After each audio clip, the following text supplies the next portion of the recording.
February 1995. Hello, Leah, you were born in 1911. That's right. Whereabouts? Balmain originally, but we moved down when we were very young. We moved to a place with all the O's in Woolloomooloo. What was it called? The place with all the O's in, 8 of them. Woolloomooloo. Sorry. So how old were you when you came here? Oh, 5 or 6, something like that. Did you have brothers and sisters? Yep. One brother, one sister. And where were you in the family? The big one. Yeah? The top one. Well, what are your earliest memories? My earliest memory, I know that Woolloomooloo, the majority, 2/3 were down here. I say we're the poorest place in Australia. Because, well, from Rockdale, there was no suburbs out from Rockdale. From about what they call, well, from Kensington out, there wasn't a house out that way. And from, we'll say where the cricket ground is, going out that way, there was no suburb whatsoever out that way either. So there wasn't a great amount of suburbs around them days. You go to Parramatta, from Parramatta to Liverpool, what, 15 miles roughly? There's one place, Jack King, the racehorse, what you call it, a big stable. And then you had Plumpton, what was the live greyhounds. That was all between Parramatta and Liverpool. So there wasn't a great amount of suburbs around. But I'd say this would be one of the poorest. Why do you say that? Well, the houses then were 50-year-old. They were little, or you say, one room downstairs was the kitchen. No, the first room was your bedroom or a lounge room or whatever you call it. It was supposed to be a sitting room, but it was always a bedroom. Then you had the kitchen. Then you had 2 rooms upstairs, and that was it. All you had was a fuel stove, and out the back was a copper to do your washing. We had no electric light them days, and very, very few places had electric light. You had what they call a little gas mantle sort of thing. And that was it. And when you went to bed of a night time, you had to buy a candle, and a candle was 2pence, and most times you never had 2pence, so you just went to bed. Your memories would go back to what, about 1916, 1917? Something like that. Yeah. I can remember all the soldiers coming back from the war. I remember that very, very well, because most of them, come back in Woolloomooloo. That's where they landed down there. We used to always call them, we thought they were mad diggers. They said, oh, they're mad. There were all the stories about the bayonets and things like that. They said, they're either bomb happy or mad. We were terrified of them when they come back. The stories you heard about them over there, the bayonets. We were only kids 8 and 9. We were terrified of them. They come back. Well, what sort of stories did you hear? What sort of stories did you hear about the way they troops? bayoneted all the Germans over there, the cold steel they called it. We said anyone do that, have to be mad. You don't mind shooting with a gun, but when you go in with a bayonet and bang, bang, bang and cut them to pieces, we thought they must have all been mad. Yeah. Straight after that, and you wouldn't mind that, it was a really era. Then straight after that we got the flu, and I think everyone in Woolloomooloo had the flu. All schools were stopped, practically everything stopped. If you walked outside, you had to have a mask on, and there was no cure. All you done was go to bed, and anyone that was up, the only cure there was, I used to have vinegar and brown paper. That was there was no Aspros them days, nothing like that. Never heard of headache powder or Aspros. That was unheard of in 1920. So all you done, you went to bed and you stayed there for 4 or 5 days. They were dying like flies. They had trams run up Oxford with a great big red cross on them. They take, the hospitals were all full, and they took them out the showground, put them where the horses and cattle, all that was. That's where they all finished up. Well, we just hadn't been over that 6 months, then the bubonic plague come. That was, with all the rats, that all come back through the war too. Naturally, the flu come. There was more killed with the flu than was killed in the war. They were killed in hundreds and thousands. Every street you say, poor old so-and-so's gone. Oh, so 2 gone in the one house. They died like flies. And they were cured for it. It was no good. Well, that's the only thing there was. To keep the fever down, they give you vinegar and brown paper. I don't know why the brown paper come in it. Well, what did they do with it? This brown paper? Supposed to get the fever down. But they put it on your chest? No, on your forehead. What? Brown paper soaked in vinegar? Soaked in vinegar, put on your forehead. And you laid in bed then and he died for about 10 days, I think it was, before you got over it. Did you get it? Everyone got it. Everyone in the house had it. I think everyone in the street had it. Like practically, I think they didn't all have it together. It went for 3 months, I say, roughly. But over a period of 3 months, I don't know anyone who didn't get it. Gee. Because you only had to inhale somewhere, and that was it. Someone else would catch it. As soon as you breathed out, that was how it was caught. And did you know any people who died? Oh, 100. I was only young at the time, but you'd hear them say, Mr. So-and-so died. And even the young kids, like 4 or 5 year old, and respect to no one, and anyone 16 or 17. And people 50 and 60, you didn't have to be 50 or 60 to die with it. And there's nothing you could do about it. Gee. Yeah, that sounds terrible. It was terrible. No, I'm surprised at what you said about when the troops come back, that you were scared of them and thought they were mad. Yeah, we all thought that. I'd always thought that the troops that come back from World War I, were heroes. You know, they were heroes. We all thought they were mad, though. Yeah. In fact, when we started going to school then, we were all about to be cowards. They'd come and push you on the shoulder. Come on outside, have a fight. And if you didn't have a fight, you was like, oh, look at him, he won't have a go, he's got no guts.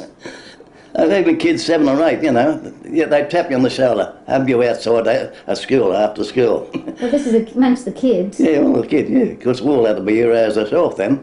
But nothing much was done about it. I was only kids 8 and 9, one punch and it was all over. But once you fought, that was it. You were, it wasn't a coward, or a squib they called it, you wasn't a squib. Gee. Well, what sort of a place was it for kids around, in the 1910s? I mean, you'd remember it into the early 20s. You would have been, and on. It was mostly little small lanes around here.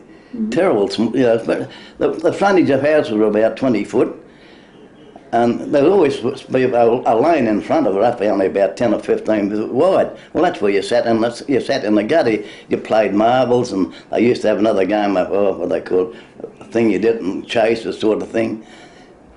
Well, there wasn't much about to do. The marbles were the great thing them days. Of course, no one thought about playing cricket bats.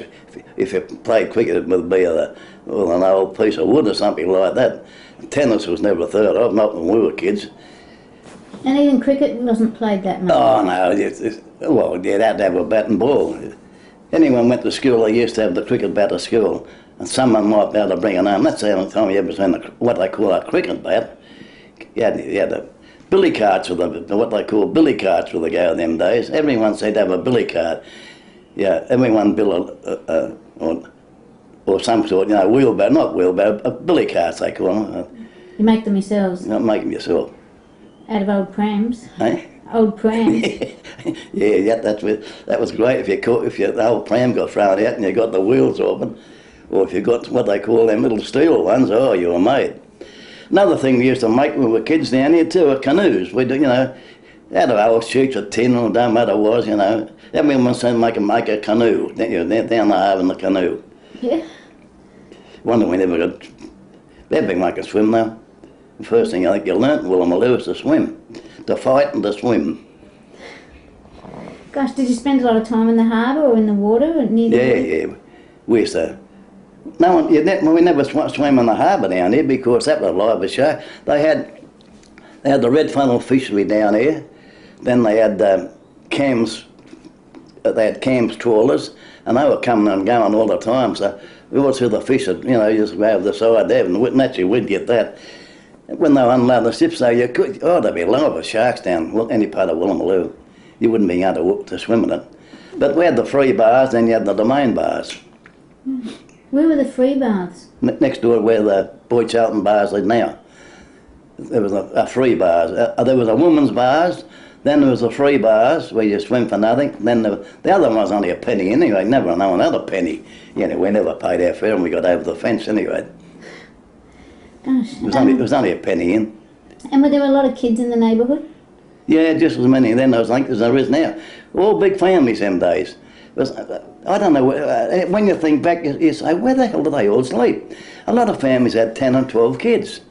And yes, the place we lived in, as I said, it had the dining room, or whatever you call your living room, because we never had lounges or anything like that. All you had was a bed, a kitchen, a kitchenette they called it, where you caught a table and 4 chairs.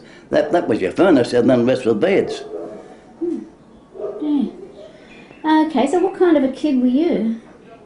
Same as all the other kids. What's that mean? Oh, everyone was, all kids. You was in bed at 6 and 7 o'clock one night. There's no hanging around corners, things like that. You had to be home by 7 o'clock. Well, you did get, you did get tanned. Right. And girls, the same thing. Well, you had to be home by 7 o'clock. Well, as soon as it got dark. Well, what sort of family did you come from? I mean, what did your dad do? He was one of the very few. He was a worker. I can't remember too many that had full-time jobs. There's mostly casual work. There's quite a few wharf labourers. Wharf labourers, if they got what they call 30 bob a week them days, they thought they were made. Of course, it was worth 2 and 5 pence an hour, I think, and they used to get 2 hours. You get picked up for 2 hours, that'd be 4 and 10 pence. That might be the wages for the week. And there was plenty of that, and there was plenty when you went 2 and 3 weeks and never got a job. Of course, them Japanese boats that come here, they'd have about 4 or 5 bales of silk or something, and a few things of fishing lines. That's where all the fishing lines come. That was it. Discharged in 2 hours. What years are we talking about? Like, you're talking... I mean, the wharf labourers, as far as we're concerned. Yeah. Quite a few work in the wool stores, but that was only 7 or 8 months' work a year. If you got 7 or 8 months, you done really well. And the rest was just only what they call casual work. As you said, delivering ice, the fish market, where the fish market's down there, a bit of casual work down there. But, I don't know, the women seem to do more work than the men, because most of the women, they seem to get jobs out doing housework, and not, in the flesh part, not Bellevue, but not very, very poorly paid, by the way, too. I remember they used to wash and iron and starch a shirt for 6 pence. Well, that's 5 cents these days. And they might do 4 or 5 of that. They thought they were made. They made 2 and 6 in one day. They thought they were made. And they used to take washing and do things like that. But mostly it was free down here, like, as far as neighbours concerned. Naturally, there was no hospitals for women. Everyone was what they call born upstairs. As soon as it was all done by my midwife. As soon as you see the midwife coming down, all out, someone would say, go up to Mrs. so-and-so, go to so-and-so, and you stayed there for 3 or 4 days, because they were confined to bed for 10 days them days when you were having a baby. So you wasn't allowed out for 4 or 5 days at least. Another good thing them days, if anyone died, they were marvellous down there, what they call Well, we were talking about what people did for a job. Where did your father work? He was a boilermaker. He had a full-time job. Where at? Oh, everywhere. It was mostly casual work. Very, very few top foot. I think the sugar house, they used to work at the sugar house quite a bit. That was practically, but it was mostly all casual work anywhere. Very. There was a lot of work here. McCarthy's, that was a bottle yard around here. Quite a bit of casual work in McCarthy's, what they call washing bottles and things like that. Another one, Butler Norman's, and that was another bottle yard. The Yellow Express started down here in the 1920s, but it was all horse and carts. Naturally, when you died, you took away on a horse and cart in them days. There's no such thing as motor cars. They took you down to the railway and they put you on a train down there. You went from there up to Rookwood by train. There was no taking you away by motor car. It was all horse and carts. And what's this sugar house you're talking about? The sugar house is here now, on the Piedmont. Oh, right. Right there. But most people worked on the wharves or just wherever they could get work. All casual, were very, very few had. I can't remember anyone had a permanent job. Young blokes who got a job, they'd only get a job till they were 17 or 18. Or quite a fair bit of work around here. What do they call it? You could always get a job at the glass works, but as soon as you're 17 or 18, that was, it used to be 15 bob when you started. My first job was out stabbing ends and making minties. 15 bob out there. But unlucky I got appendicitis and I got put off. And believe it or not, when you got appendicitis them days, you was in hospital for 10 days. Not what it is now. And when I come back, then a month off, went back, I thought my job was there and that was it, finished. Then I got a job at the glassworks. That went till I was about 17. When you turned 17, you saw you're too old. Believe it or not, 17 you were too old. Because you'd be getting around the 35 bob, what, £2 mark then. So off you went and they put on the young blokes again, or young girls. Pretty tough. The pin-up job for a girl them days was out at the Raleigh Park out there, they call it, the tobacco, WAT. If you got in there, you were made as a girl, because that's one place that didn't put you off. You was there for life if you got a job at Wills. Yeah. Some girls, they started there when they were 15, they were still there when they were 50. Yeah, Raleigh Park, that was the job. And that's your job for the boy if you ever got one, but you had to be very lucky. You knew someone who knew some was getting in the council. That was the job. The council? Council. But you had to know somebody that knew somebody. Yeah. And was it a good job because it was just stable and it was permanent? What's that, the council? Yeah. Most 9 times out of 10, the council would do what they call sparrow starving. That, of course, all horses everywhere, manure everywhere then, though. You was going around sweeping up horse manure. And you called it sparrow starving? Sparrow starving, we used to call it. Because the sparrows would normally eat the manure. Yeah, we used to call it sparrow starving. That's a job you got, sweeping the streets. The little cart and a broom and that's where I was clocked. What did they do with all the manure? I couldn't tell you, I can't remember what they done with that now. Did people They'd have to be somewhere because there was water troughs everywhere for horses, like every street had a water trough in. With a well, what sort of a man was your dad? What was he like as a person? The top. Yeah? The greatest ever. Yeah? And what about your mum? Out of this world. Yeah? All mums were down Woolloomooloo. Of the sort of the worth. Yeah, some that only had to get sick down here. It was unbelievable. There wouldn't be one woman in, there'd be 5, 6, 8 women in. One would be whitewashing the front, another one would be scrubbing. It was all floors them days. There was no carpet along. Just floorboards. And it was all down on your hands and knees with a scrubbing brush. Then you used to have another one be black at the stove. Then the next one would be out doing the washing. It was unbelievable, you know. And that wasn't like 1 in 10 or something. That was everyone. All women were like that. They were born up to it, I think. Well, and were your parents involved? Did they go to practice any religion? No. No. Not one of us. No.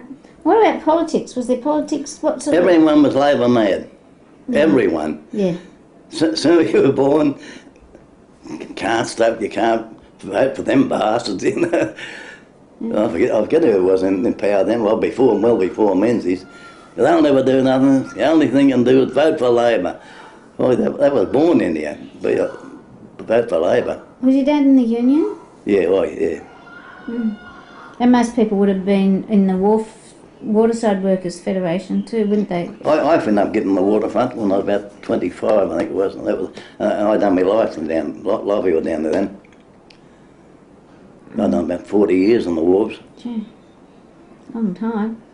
Now they're going out with $250,000. I got 11,000 when I left. There's no such thing as a handshake.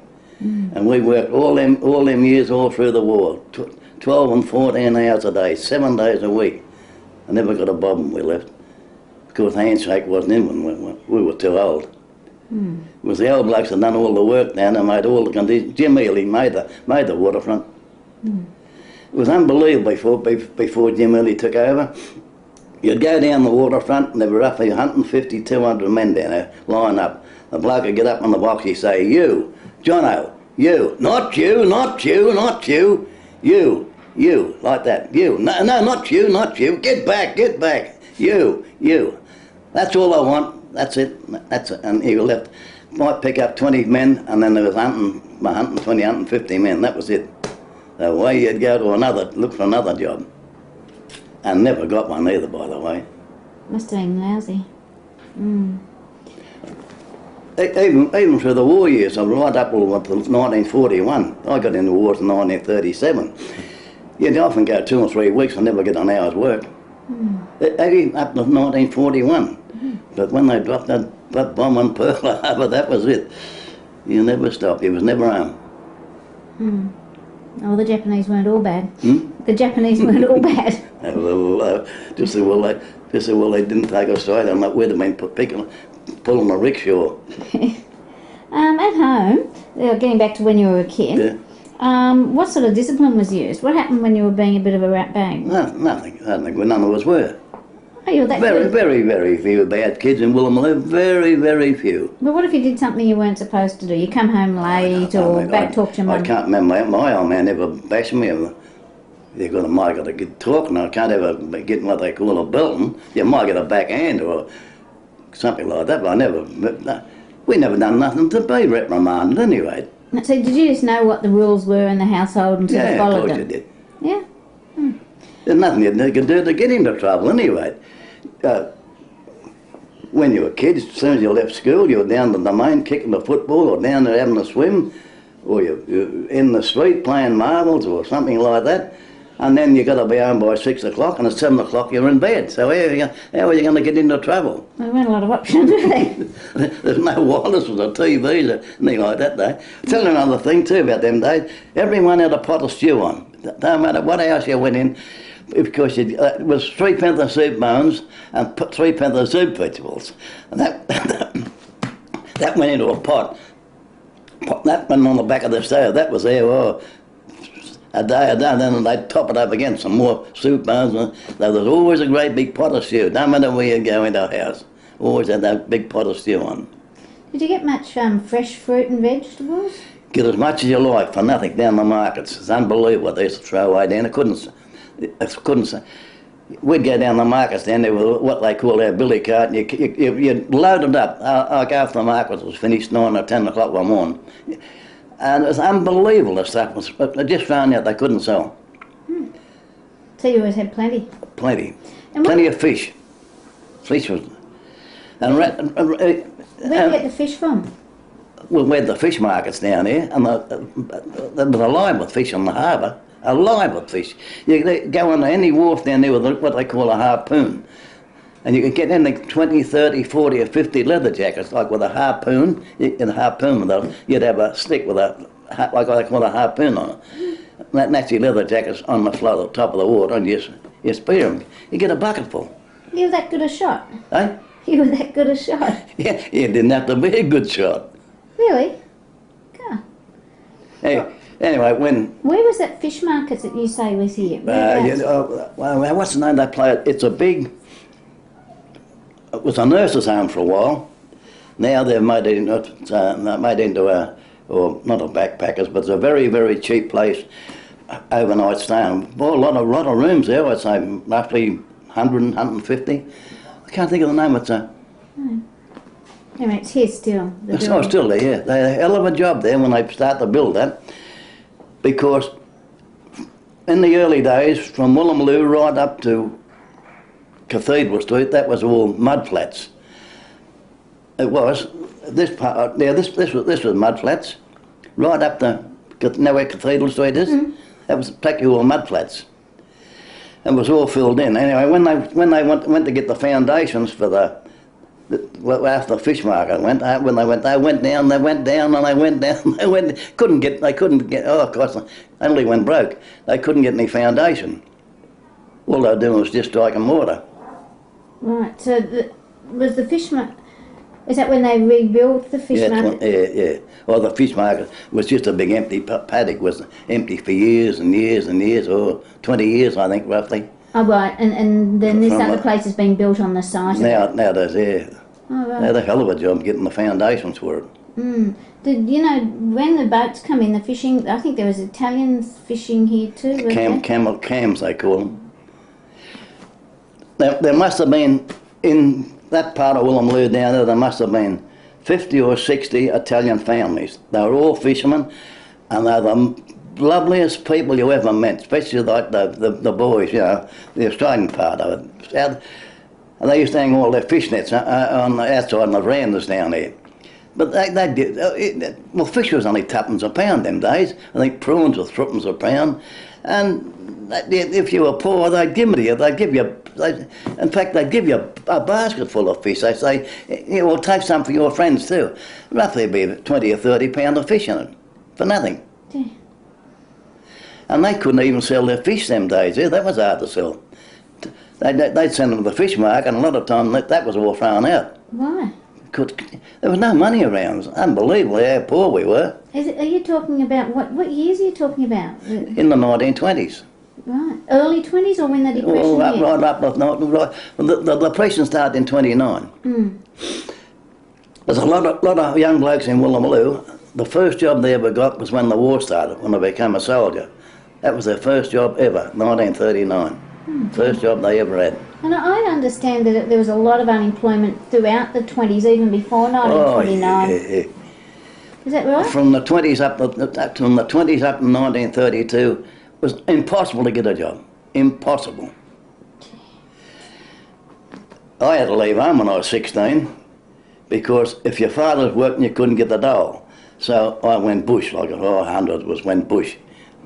just as bad up there. But the dole was 6 shillings and sixpence a week, 13 shillings a fortnight. That's what you had to live on. You just can't imagine, you know, or taking 6 and 6 them days to what it'd be these days. What it'd be? 65 cents. Eh?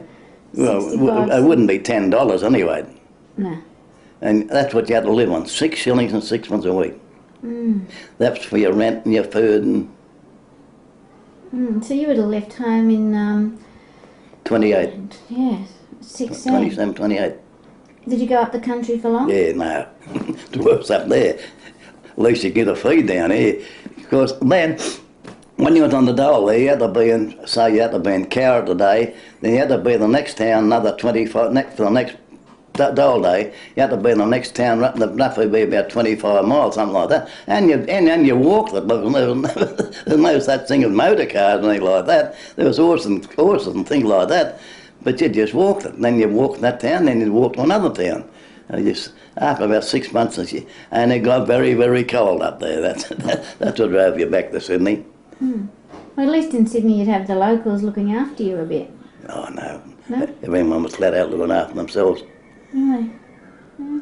Well, these Italians seem pretty generous. They would. They were to their own, but they were very good to us too, especially the boys. Like we were all growing up together, sort of thing. I never had a pair of shoes. We didn't wear shoes them days. We wore boots. I think I was about 13 or 14 before I had a pair of boots. Okay. Well, this seems, after talking about all this depressing stuff, seems like a pretty stupid question, but did your family do things together for fun? I mean, did you ever go out together as a family, or what did the family do for fun? Well, there wasn't much. There wasn't much to go to. You never had any transport. Would you go to the movies, the cinema? Oh, plenty of movies, yes. It was only threepence a mile. That was your Saturday morning. When we were kids, you got sixpence. Threepence to go out, threepence in and threepence to spend. That was your pocket money for the week, sixpence. And you kids would do that? Oh, yeah. And did you ever do anything as a family, mum, dad and the kids? Very little. Well, the trams run right now in Woolloomooloo, or they run there right up into the 30s. But I can't remember going there. Did you ever go on holidays? No, not very much. You never had enough money to go on holidays. What about on a Sunday? Would you, I don't know, go up to the I don't know. I don't know. Well, Sunday we used to go down watching the sailing mostly. Everyone was sailing they had down there. They wasn't the big 18s, they're mostly what they call 16-footers. Naturally my father sailed, Saturday and Sunday. Practically everyone went what they called sailing. Well, where did they get the boats? Well, you went for, HC Press, they were all bought and built by somebody. You only went as a freeloader, you know, for the day out. You went as a crew. Oh. Well, they used to put 20 in the boat them days. Them being 18-footers, they put 3 in now. Used to have 20 in the boat them days. At least 12, up to 20. But locals wouldn't own the boats. Oh, no. Who owned the boats? Oh, firms, I think, mostly. What they have now, you know, for advertisement, things like that. But the locals would crew them. Oh, yeah. Probably they'd cost £100 them days for a 16-footer, an 18-footer. And that's it, like there's a fair bit of boat building down this way too, like, you know. Down on the waterfront part down there, a fair bit of boat building down there. HT Press and all that mob, they made all their own boats down there where the main bars are now. I tell you another thing about the Depression. Down there where the bars are now, there used to be tents and there was everything down there, you know, all squatters. And of a night time, up in the park, believe it or not, up in the domain, you could not get underneath a tree. There'd be somebody under, and not bums or anything like that, good, honest people, just had nowhere to sleep. And that's where they'd go and get an armful of newspapers. Every tree you'd see 3 or 4 people underneath down there. Probably 200 to 300 people sleeping in the domain every night. And I don't know how they'd done it in the winter time. You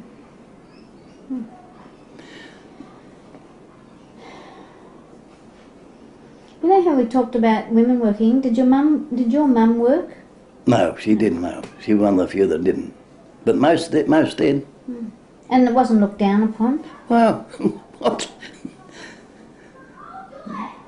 A terrible lot used to work in picture shows as usherettes, cleaning the picture shows out, scrubbing the foyer out in the front. That used to make you cry. You see poor old woman out there down their hands and knees, scrubbing them foyers at 6 o'clock in the morning.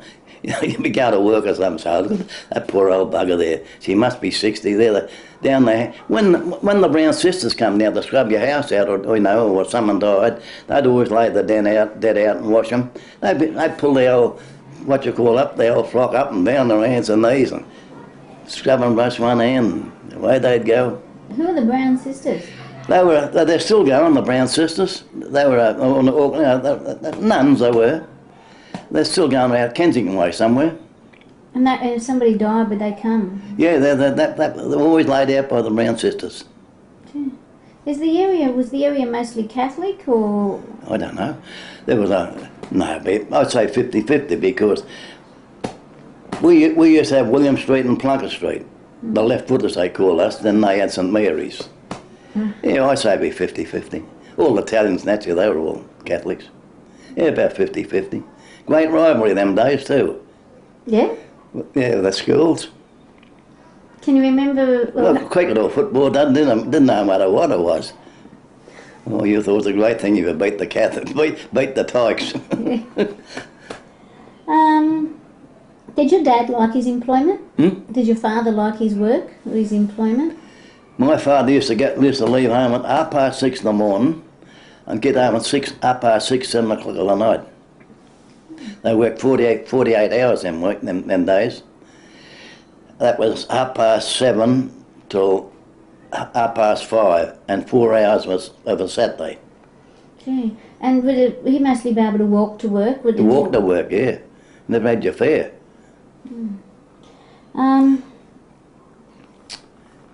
And with his sandwich in his pocket, and a little bit of tea and sugar.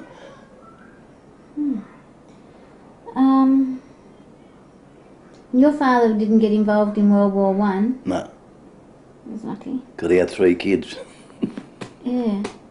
Did you have any relatives that went to the war? Yeah, heaps. Quite a few didn't come back. How uncles and things like that. You can remember that First War period. Well, how did it affect the family? You know, what was the feeling here? Not so much them days, what it was in the Second World War, because they were all fighting in France and Belgium and places like that. Places, you know, we never even heard of. And they were fighting in trenches them days, you know, and they might be in trenches 2 and 3 weeks, so it was a funny sort of war them days, or what it was to the Second World War, or even the Vietnam War, all like that. And how did you find out about the war? You know, was it in the newspapers or? Oh yeah, the newspapers were full of it, yeah. And can you remember any relatives coming home from it? No, yeah, I had a couple uncles come home, yeah. And how did it affect them? As I told him, we thought they were all mad. Yeah. Well, you know how you thought they were? Is that just because what people... When they came back, they were different. When they come back just the same. They went away. They didn't... I was working on the wars and we saw the ones coming back from Changi. That'd make you cry. What did you see? Well, they just come out of Changi camp and they brought them back to Woolloomooloo. Anyone here from Woolloomooloo, like anyone, yeah, you ought to see them. They're about 5 stone. That'll make you cry to see them.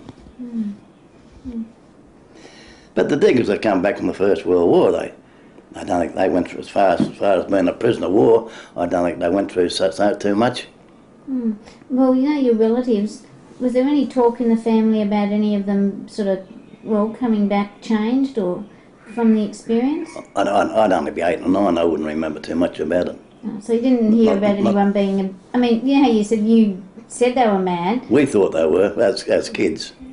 But were they acting mad? Like, were some of them got shell shocked? A lot come back. We terrible lot come back what they call bomb happy. Don't know whether the asylums are full of diggers that come back from the war. You know, they got blown up. Callan Park and that place was full of them. And anyone that got a bit drunk and they say, oh, he's bomb happy. Like, you know, you see an old digger come back and he'd go off his head in the pub and say, oh, another bomb happy. They were too. They were really bomb happy. Well, you know, and did a lot of people, you know, so that was a common saying, like that they were bomb happy, and if people got a bit, you know, drinking and would go off. So when did it start to change that they were being turned into these myths almost, like the Anzac legend and all that sort of stuff? Sometimes I feel like that's a bit of BS to make Australians feel patriotic, and you know, there's all this stuff about that's when Australia came of age and what have you. But when people when they immediately come back with the response, you know, that see, now we haven't got any shell shock diggers left because most of them have died, and they can continue to grow that myth. When did it start that they started to make the myth? Oh, do you know what I'm saying? Yeah. When did it sort of change? They had a bad time when they come back from the First World War, you know. They just come back and they got nothing. They just said, that's the war's over, ta-da. Yeah, and they didn't go on a pension or anything like that. They just said, ta-da, thanks, you know, thanks for what you've done, and ta-da. After people was down in the soup kitchens, and after people sleeping up in the domain, they were old ex-diggers. I'd say half of them were. Yeah, it was pretty disgraceful because they put them on those soldier settlement schemes, which were a disaster. A lot did, yeah. A lot did. A lot got, especially the bush ones. A lot got, you know, put on properties up in the country. Chook farmers at Bankstown. No, there was no such place as Bankstown. There was no such place as Bankstown well after the war. Yeah. So when they came back for all that offering that they went over and volunteered, they weren't treated as they're almost revered now. They were, yeah. Not them days. You just come back and that was it. They just said thank you, that's it. It's unbelievable. The poverty was in Sydney from the 22s up to about 32. It was unbelievable, the poverty. And who looked looked after the dependents of the people that came back from the war? Couldn't tell you. Or even when they were at war? After the war, were there a lot of people around who were maimed? Like Oh, yeah. I was very lucky. When I was 18, after leaving home and after coming back from the bush, I got a room 8 shillings a week, I think. No, it wouldn't be. It would probably be 8 shillings a week. And the bloke was the next sticker, come back with one leg off. I'd only been there for about a week, and I went everywhere, couldn't get a job. He said, listen, I said, I might be able to get you a job. Oh, thanks. What's his name? Tommy, can't think of his name, Tommy something. And he said, he came back about a week after, and he said, look, he said, I've got a job for you. He said, but you got to, he said, I'll put you in as my son. He said, down on some place, what they call them days, it was a dull sort of thing anyway. It'd be about 1929, 1930. It would be, because I was about 18. He got me this job on what they call 2 weeks and 7. Instead of getting the dole, you had to work 2 weeks and 7. And the first job was out at Botany. You had to dig a trench 6 foot deep, 2 foot wide, and 23 foot long. The first day you started, the gang would have a look at you, if you're doing all right, he didn't come near you. You could have a smoke them days, but you couldn't go down the thing and roll a cigarette. You rolled your cigarettes before you went, you could smoke, but you wasn't to roll a cigarette in the trench. So you had to do what they call 2 yards a day, which is a trench 6 foot deep, 2 foot wide, and 20, I don't know, I'm not too sure whether 23 feet or 23 yards long. I know you were flat out and they'd give you a trial run after you was there about an hour or something. He'd come and have a look at you. He thought you wasn't wasn't strong enough or wasn't doing your bit. He used to say, come up, Snow, he'd say, throw you 2 bob, and that was it, you were finished. Oh, dear. He used to throw you 2 bob. So I'd done that for about 18 months, I think. We went and had another job up at Como, they were blasting cliffs down, and we were what they call rock chopping. You had to be pretty fit them days to be able to do it too. They'd blast these great big rocks out, 10 foot high, or might be 40 ton them. You get up with what they call a small hammer and what's called, and you smash them up into little pieces. So they were horse and carts them days, what they call trays, that's horse and carts. They'd be small enough for them to be able to pick up to put in the drays. And we'd done that for another 18 months. So I was getting roughly about £4 a week, I'd say. Well, no, £4, about £1 a week. In one of the worst parts of the depression. When you were a kid, growing up, what was a typical meal? Porridge. Porridge mostly in the morning. Yeah, it was always porridge. And what about the main meal of the day? Would that be in the evening? Well, you'd go to school. You'd take a sandwich. What would be on it? Oh, I can't even think these days. There's nothing like the stuff you get now. Could be banana. It wouldn't be cheese or anything. That'd probably be corned beef was a great big. We used to eat a terrible lot of corned beef them days. They put a great big slab of corned beef on Sunday. That'll last a week. When it was cold. You'd probably get a corned beef sandwich. And what about your evening meal at night? Would the family sit down together? Yeah, oh yes, yeah. Just a wooden table with 4 chairs too. Some place was just a couple of boxes if you were going really bad. There's a table, everyone sat down the right time. When your father came home, you had to wait for Dad. As soon as Dad came home, you sat down.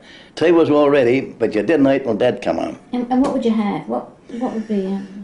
Chops, terrible lot. Chops, potatoes, a lot of veggies.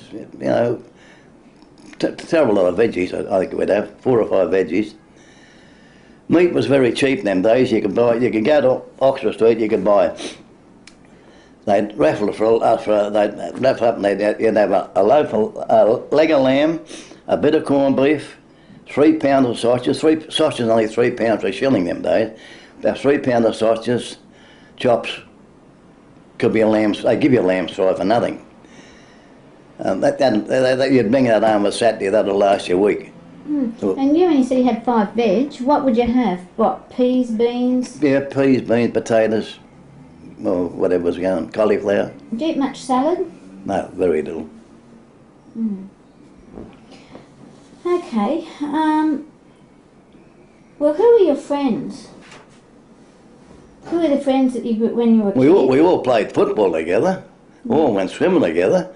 Everyone was friends. The whole neighbourhood sort of? Yeah, everyone. There was no such thing as locks on doors them days. You'd just walk in, hello, and you'd walk in somebody's house. Well, what street did you live in?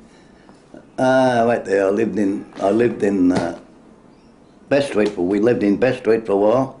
We lived round in Palmer Street near the Domain bars. Not near the Domain. We lived there we lived there mostly. That wasn't too bad around there. But these were dumps, man. Them days they were 50 years old then. One of the worst parts of them, there was terrible lot of moving them days. You could get someone to move you for what they call 8 bob. And after you got 4 or 5 weeks behind your rent, you say, oh, it's cheaper to move and pay your rent. So you moved. But the first thing when you found they were full of bugs. It was unbelievable, full of bugs. It was mostly, if you had any beds, the first thing you'd take the beds or whatever out in you scalded them with hot water. That was a cure for them. But most of the bugs behind, they used to have old calcimine and they used to have old wallpaper, and they'd get behind the wallpaper and they'd get in, or behind, the woodwork or Oh, you'd have to take that off. Then you do that with kerosene. You'd think you'd have them beat, and next month later, bang, away goes the bugs again. Are they like lice? Bugs. Or cockroaches? No, a fair bit of cockroaches, but the bugs were our biggest worry. You mean like bed bugs? Or bed bugs. Yeah. I haven't seen a bed bug in 30 years. Wonder where they all went. Of course, we got DDT and we got things like that. Might be better off with the bugs. That's how you killed them, only with kerosene. You never had a blow lamp or anything like that, no blow torch, anything like that. And were your parents renting? Yeah, oh yeah, everyone rented. No. Very, very few people own their own houses down. You could buy a house for roughly about £150 down here them days. 200 would be the top, I think. But people still didn't buy? You didn't have the money. Where would you get £100 from? Dunno. Lucky we earned £100 in 2 or 3 years. So when you're with your friends, what did you do for fun? Not much. Not much. Yeah, you can laugh about it. Was it a happy time? Yeah, of course it was, yeah. There was quite a few, well not quite a few, but a few places we used to have what they call if you had a pianola you were made. Like you go to some place and they'd have a pianola, they'd have a bit of a sing-song. That's all there was. Well, can you remember any adventures that you had, Oh, no, I think not really, no. Well, what about these canoes on the harbour? That sounds like fun. We was in them every day. Yeah, tell us, what, do you make them out of corrugated iron? Yeah, mostly corrugated iron, a bit of wood. Did you have races? Not really, no, I don't think so. You'd go down there. I don't think we'd have races. We used to have plenty of sports, chasing each other, things like that, but it wouldn't be a race. Oh, they were very, very crude. You know how you mentioned before about all the sharks in the harbour? Weren't you a bit worried? Oh, no, you wouldn't be worried that much. Not if you had a... You'd have to be swimming before I think a shark... So you didn't take the canoes out that far? No, only 20 or 30 yards off the wharves, that's all. Oh, right. We didn't take them out to what they call it, out to pinch cut or anywhere like that. Now how far were you... I tell you what we used to do too, now you come to mention, we done this a lot. We used to go to what they call Menangle or Douglas Park or Picton when we were kids. You'd go over Friday night, you'd go to Joyce's Biscuits and you'd buy a sugar bag, a pillow slip full of broken biscuits, Nightmans. You'd go and get about 8 Savoloys over a penny, and a couple of them had ferrets. We'd go away over Friday night, catch the train up on Menangle, then we'd walk at wherever we were going. And then it's camped there for 2. We had, funny thing, we had a little 22 rifle too. We'd go away there Friday and come back probably Sunday night. Rabbiton, swimming in the Pean River, fresh water, no clothes on naturally, because there's no one up there. Who's we? Who would do it? Oh, it might be 8 or 10 of us. Kids? Kids. How old were you then? 11 or 12, up to 14, 15. That sounds like fun. Hmm? Sounds like fun. Yeah. We could all swim like all of us. We swim right across that in the Plain River, that roughly about 200 yards long, wide, I suppose, 100 yards wide anyway. Picking at Douglas Park and them places. Did you have any toys as a kid? Very few.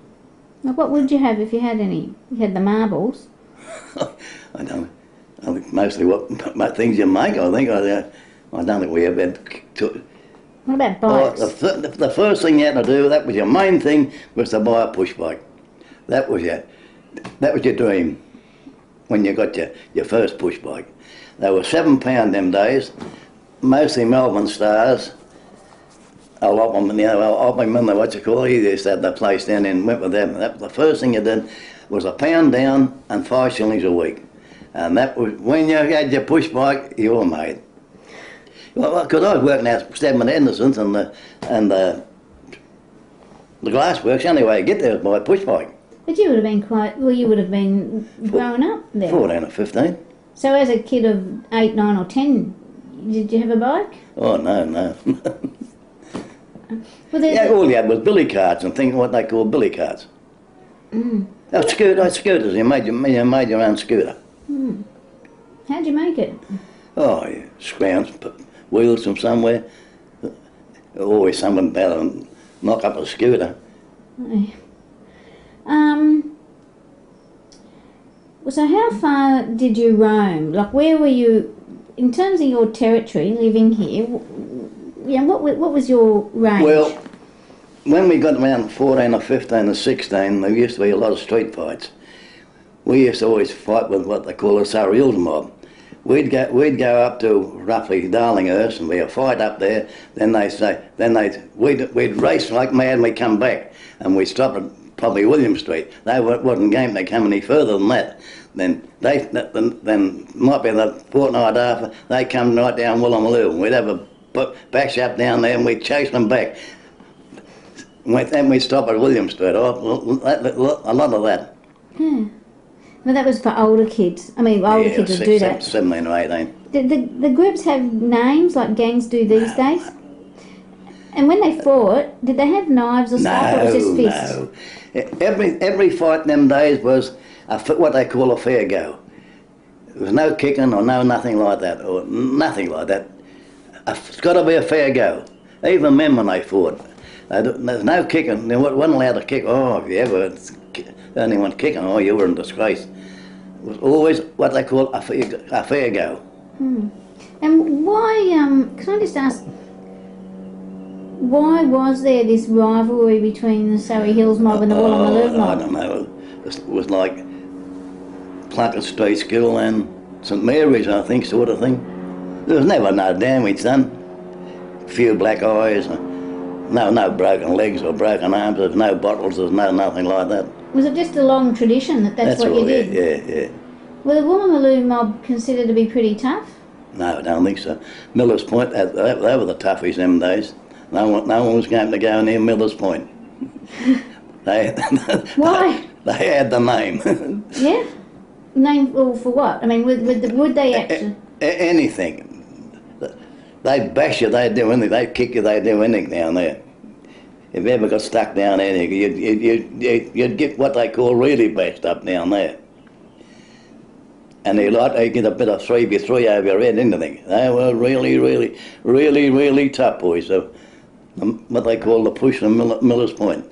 No one went near them. They had the name right up, even after the war, after the Second World War, down what they call the Miller's Point mob. The push, you said? Yeah, they were vicious. Yeah. Poor old some of them English seamen come ashore. Didn't they give them some? Wouldn't there have been a lot of sailors and people coming ashore here? Yeah, a lot of black ones, in fact, used to come, the American boats, but they didn't worry up too much. Quite a few fights were there in the pubs with the chaps from our 28, 30s, 35, something like that. They were always fighting, but not much harm done. It was all what they call a fair go. Were the pubs here still having that 6 o'clock closing? Oh yes, 6 o'clock or 6. Right. But you would have But had... there was a pub down here once, after war he told me about, he sold a 9 gallon in a week.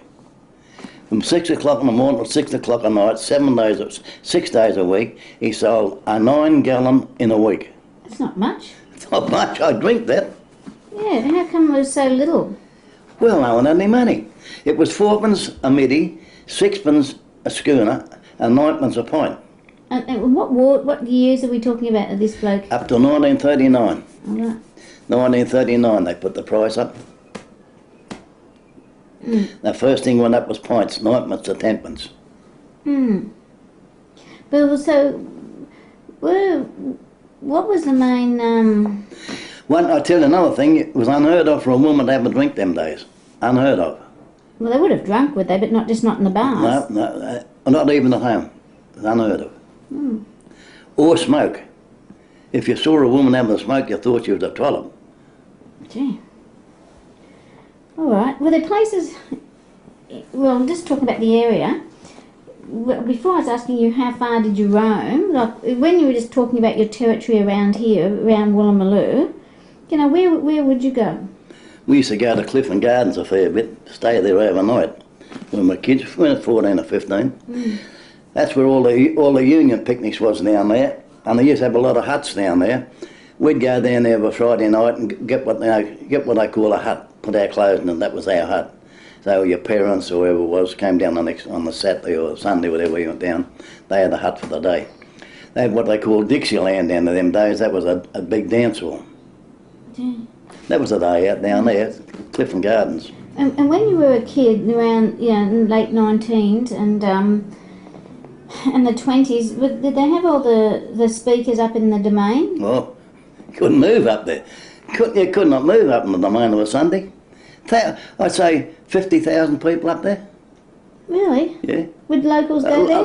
At least 20,000 people. Yeah. And would locals go up? Oh yeah. That was just a day out. They used to have a lot of fun out up there of a Sunday. There were some real rat bags. There was some good speakers too. Donald Grant and all them. There were some good speakers, but wasn't there some rat bags up there? Who can you remember? Some of the speakers. Can you tell me some of them? Oh, Donald Grant was one of the. Who's he? He was a great Labor bloke in the early... Did you say Donald Grant? Donald Grant. Never heard of him. Who was he? He was he was up to the 29. He was a commo, one of the great Labor people. Oh, he was well up in labour markets, and I don't think he ever became a minister or anything like that. But he's well up though. He'd be the same class as John Ducker or them, blokes like that now. Yeah. And who are some of the speakers you can remember? I heard that some of them are pretty flamboyant. Oh, there were some good ones. Yeah. Just trying to think of... Oh, Chidley. I don't know if you haven't heard of him. He'd be well me before your time. He was one of the first blokes to ever get round with a beard and short pants. What do you mean? We were not... If we could be charged them days... If we had walked around with just a singlet or a bare chest, you could be charged. And this old Chidley used to get up there with a bare chest. He was always getting charged. He'd get up with just a pair of shorts, sandal, a pair of shorts, and no shirt on. He'd be pinched. For what? Indecent behaviour, they called it. I think they called it. Really? You couldn't... Even when you went swimming, you had to have what they call neck to knees, and a pair of V's over them. You couldn't go around a pair of shorts swimming. That was well into the 30s. Gee. And what did this guy Chidley talk about when he was at the domain? Oh, mostly health things. Health? Health, yeah. Ah. He used to only eat vegetables, and he had some magic cure for everything. I just trying to think of some well-known speakers. All the well-known speakers like used to go up there with Sunday. Like who? Well, all the ex-people, they all become parliamentarians after. Tommy Uran, he wouldn't be there. He'd come back in the Second World War. I can't think of that. It wouldn't be now. Anyway, that's where all the would-be Labor Party members, that's where they all started to walk up what's it called. And a lot of the locals would go up there? Oh yeah, that's a day out. Okay. Did you ever go up?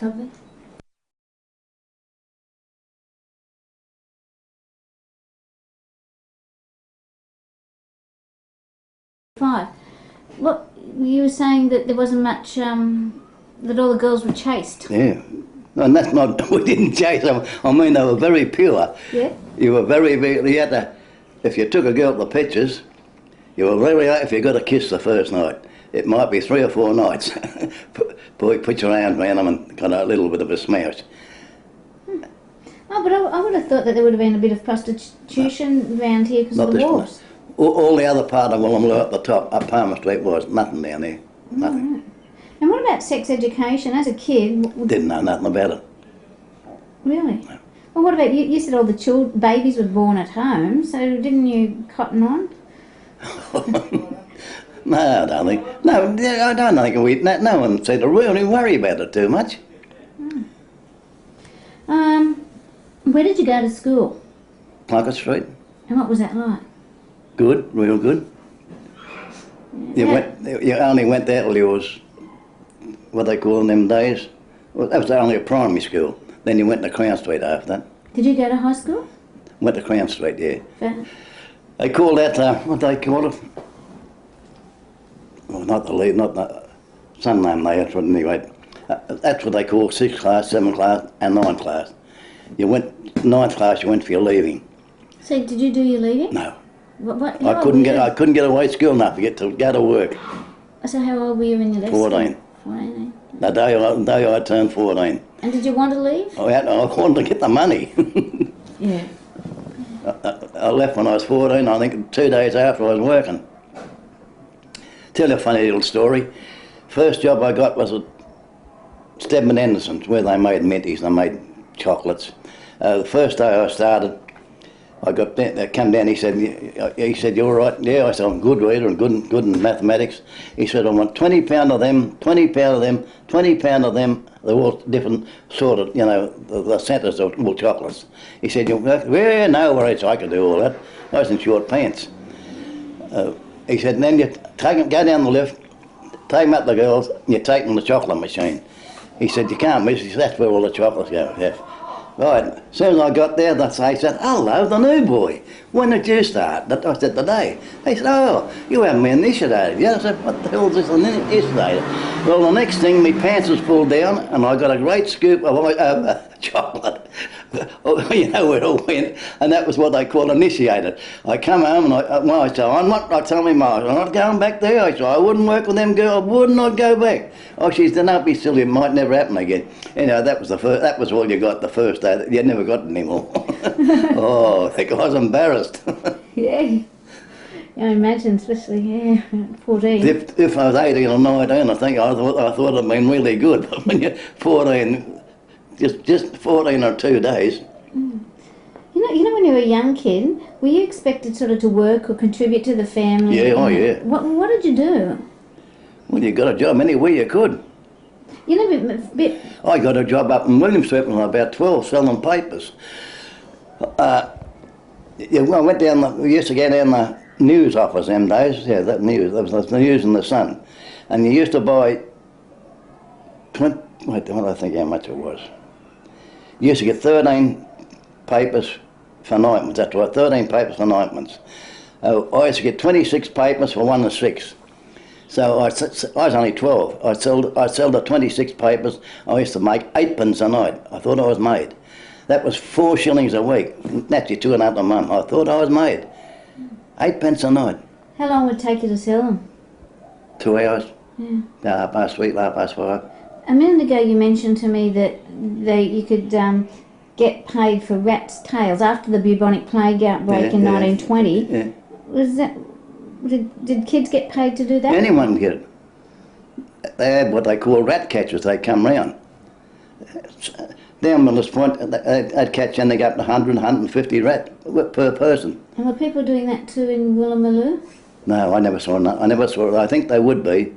Be plenty of rats down here, but I never ever saw it done down here. And, well, what else would kids do that could make a quid in those days?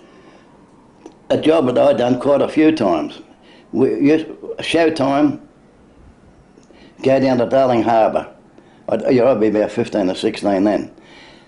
And you might miss out, but quite often you get a job. Of course, there was no transport and no things for taking cattle. And you could get a job leading the bull out the show. 4 bob you used to get for that. Oh, I got quite a few of them jobs. Like, you know, the bull with the big thing where his nose and a big stick. And you didn't take one bull alone, there'd be 20 or 30 of us all together. You used to get 4 bob for that. Oh, I thought I was made. We used to do a fair bit of caddying. You used to get about 2 bob, 4 bob for caddying out Moore Park. You didn't get that every day either. You know, if you got a job, you thought you was very, very lucky. That was worth about 4 bob. Did you go to the Easter show and things like that as well? Like just go? Was that one of the fun things you would do? Yeah, oh yes, everyone went to the show. Everything, them days, all these bags are nothing. They start up at College Street in big parade, the same as what you get with the Mardi Gras thing, all things done up, and they throw all the things you paid dollars and $10. They used to throw them out for nothing, everywhere, advertising. Now you pay big money for it, and you'd finish up. You might get up and before they go out the show, you might finish up with 10 or 15 bags for naught. Nero, nothing. What were the other big events of the year that you'd look forward to? The circus, there's always the free circus down what they call the Capitol Theatre. Yeah. I've never heard of it. Well, the circus, that was a free day for the kids. Circus day, like when that's showtime. Who put that on? What circus? The circus, where's circus? And they had it in the Capitol Theatre. And you know when you went to, you talked about going to the movies and things, did you go to the one at King's Cross? No. Where did you go? Mostly the one at Darlinghurst. That's some big great, they call it used to be West Picture Show. Yeah, There used to be another one we used to go to what they call the Majestic. That was on Ox Street, and the Australian was on the corner of Wentworth Avenue where that great big block of flats is now, where what's his name, that big bloke got murdered used to live. That big block of flats anyway. Yeah. But we used to get in there for nothing because you could walk up the stairs, lay yourself down. I went. I looked at it after I became old and went. I said, "How would we do that?" And lay yourself down on a water pipe, and then jump about another 10 foot, and you're in the toilet. You got in for nothing. And I went back. I said, "How the hell did we ever do that when we were kids?" It's probably about a 20-foot drop. Oh God. Pretty brave. We never had any fear in the kids them days. Can you remember, you mentioned people getting the flu, can you remember any other sort of common sicknesses that people got at that time? One of the most common things them days was diphtheria, shock and complaint.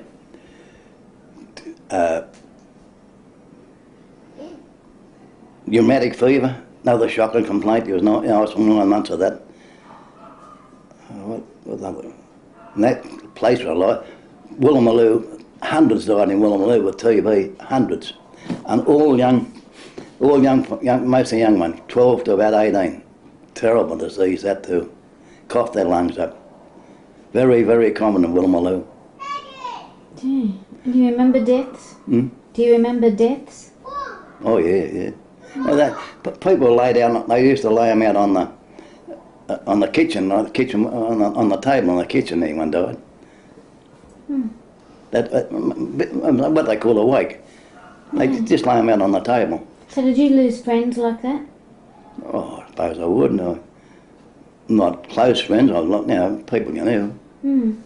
But it seems that death was more common there. A lot of people died in the flu. As I said, if you saw anyone live to 70, I thought they were a freak. Mostly died around about the 45. Pneumonia was the biggest killer them days. Once you got pneumonia, you were dead. There was no cure for it. Was there a social focus in this area? A social focus? No. Was there a place where people met, like a local pub? No. So where did people talk and get to know each other, or, you know? Oh, there used to be plenty of mobs come round on the corner, you know, mag, especially the religious mob, and they see plenty of them round. But with the women, you know how you said women helped each other when they were sick and not that? much for women. But did people sort of, well, was there much of a sense of community? They go into, they go into other people's house. They go somehow one day, they go on. There's always a pot of tea on. My mother used to drink 14 cups of tea a day, I think. Of course, there was always a great big pot of tea on the back of the stove. It was there all day. Oh, right. And so people would mostly go to each other's houses? Yeah. And is that men and women? Men and women, yeah. Were the pubs very popular, or couldn't people afford to drink at pubs? Well, there was no one ever in them. As I told you, one pub sold a 9 gallon in a week. Yeah. What? Yeah, that was in the 20s. Yeah. Yeah. Well, can you remember any local characters? You know, just people who are who are very well known and eccentric. We had a terrible lot of them. The African Negroes that come out in the fighters, Tiger Payne. Oh, I can't even think. They were really, really characters. He was a funny man, Tiger. Tiger, he'd bet on anything. And he used to give us 5 shillings each and turn us out to play poker. And he'd always take the 5 bob, but he'd always win the 5 shillings back off us. He was a funny man, but big Tiger Payne. He left him broke. They took all his money, all the gambling. Yeah, yeah. Was there much SP booking and that kind of thing around the place? Much SP booking? A packet of bookmaking in every corner. Yeah? And everybody gambled? Everyone gambled. Sixpence, it was only sixpence. Yeah. Were you involved? Did you ever work as a runner? Yeah, well, I worked as an SP bookmaker for a good while. Yeah? And what about your dad? Did he get involved? When I was about 12, we'd often go, as I told you, I was selling papers at the time, earning 8p a night, 8p a night, 4 shillings a week. Anyway, the old man we'd go out to Randwick Racecourse. He'd have about a pound, and I'd jump over the turnstile, not get in for nothing. Anyway, a bloke called Jackie Toohey riding a hell of a lot of winners. I had 6 minutes on a shilling. I must be winning about, them days, about 30 bob. We go to the races, and Jackie Toohey rode the first winner. I think I had 2 bob, and I thought I was made. I can still think of the name of the horse, Prince Minabar. It was a night, I tell you what year it would be, right there, I'd be 12 maybe, 1924, 25. Was in the Summer Cup, ridden by Jackie Toohey.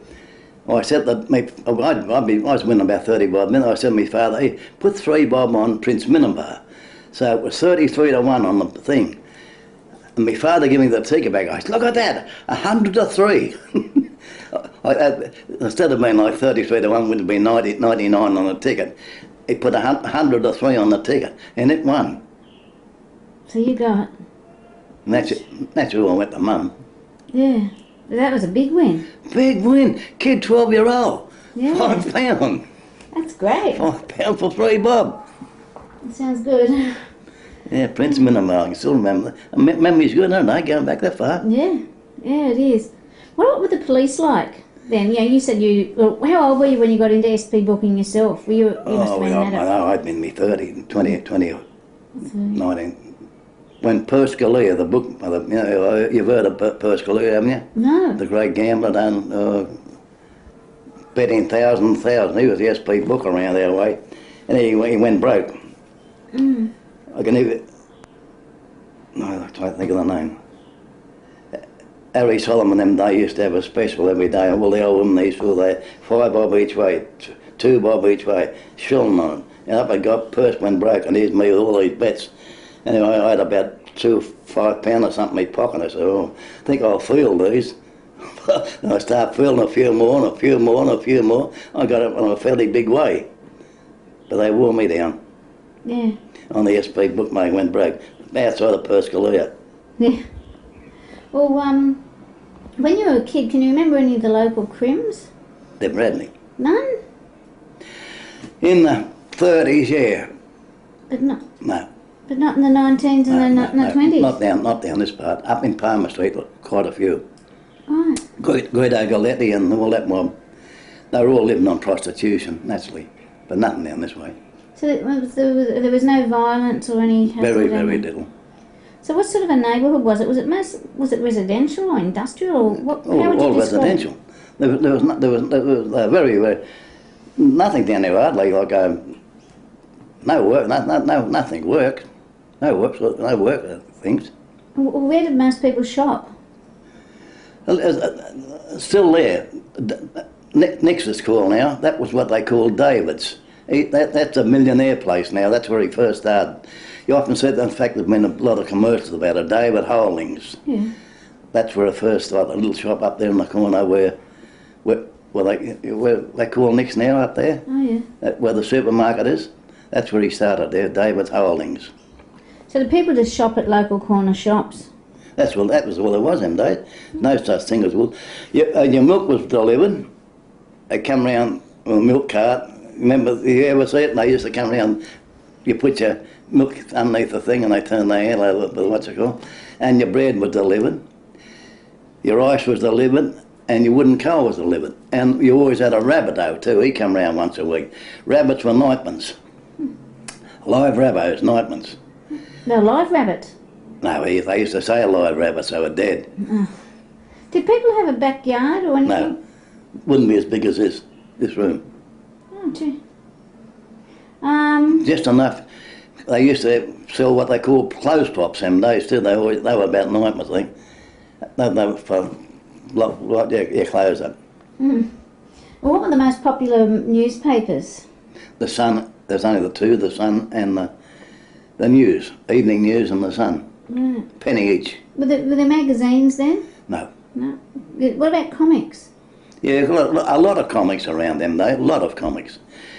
That was one of the kids what we used to go in for comics, Tiger Tims, and there used to be a lot of, what the hell, small books too.